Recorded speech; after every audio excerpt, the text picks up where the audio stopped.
کەرتی پەروەردە ئەمڕۆ لەژێر فشارێکی زۆردایە و پێم وایە ئەگەر بین تەقیمی پرۆسەکە بکەین من پێم ناخۆشە مامۆستایان پۆلێن بکرێن بە مامۆستای ڕازی و ناڕازی. من پێم وایە کەس نییە لەم کوردستانە ئەمڕۆ ڕازی بێ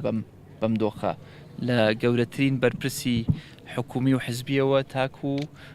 نزمترین بڵێن ئاستی ئیداری کوردستانەکەمان بۆ ئێمە تەقدیری وەزعی فەرمانبەرانی کوردستانەکەین، تەقدیری وەزعی مامۆستایان و ئەو کارمەند و فەرمانبەرانەی کەرتی پەروەردەشەکەین لەوە تێئەگەین کە دۆخیان نالەبارە، کە دۆخی داراییەکە تەواوی کۆمەڵگای کوردستانی گرتووەتەوە و کاریگەریەکی زۆر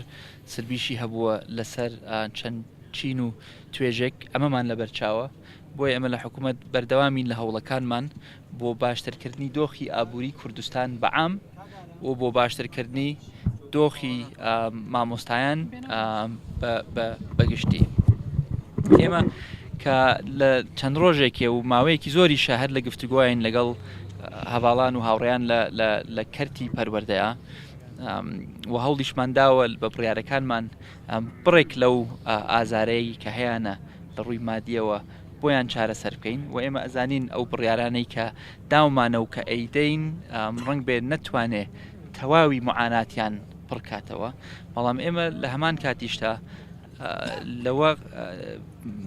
لە بەرچاومانە کە ئێمە بەرەو بەروارێکی زۆر مەترسیدارە ئەڕۆین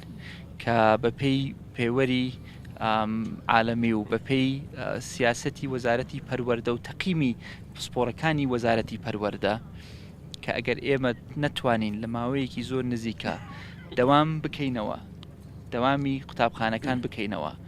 کاریگەریەکی زۆر سلبیە بێ لەسەر پرۆسەی خوێندن لە هەرێمی کوردستان و زیانێکی زۆرە گەیەنێت بەو قوتابی و خوێنکارانەی کە لەو دەڤەران ئەژین کە مامۆستا دەوامی لێ ناکە. بۆیە من لێرەوە وەکو برایەک داوا لە هەموو مامۆستای بەڕێز و مامۆستای خۆڕاگر و مامۆستای دڵسۆز و پەرۆشی کوردستانەکە ئەەکەم، داوا لە بەڕێوەبەری قوتابخانەکانەکەم، قوتابخانەکان بکەنەوە، مامۆستای بەڕێزیش سەرەڕای نیگەرانیان، سەرەڕای ناڕازیان، سەرەڕای گلەیی و گازندەکانیان کە بەرەڕووی حکوومەتیەکەن بڕۆنەوە سەردەوامی خۆیان و ڕێکەون لەسەر ئالیەتێکی تر بۆ دەربڕینی ناڕەزایەتیان بەرامبەر بە حکوومەت و بەرپرسان و ئەو لایەنانەی کە لێیان نیگەرانن. با چیتر مناڵەکانی کوردستان و بە تایبەت ئەو مناڵانەی دەڤەری گەرمیان و هەڵەبجە و ڕاپەڕین و سلەیمانی نەبنە قوربانی ئەم کێشەی کە لە کوردستانە دروست بووە.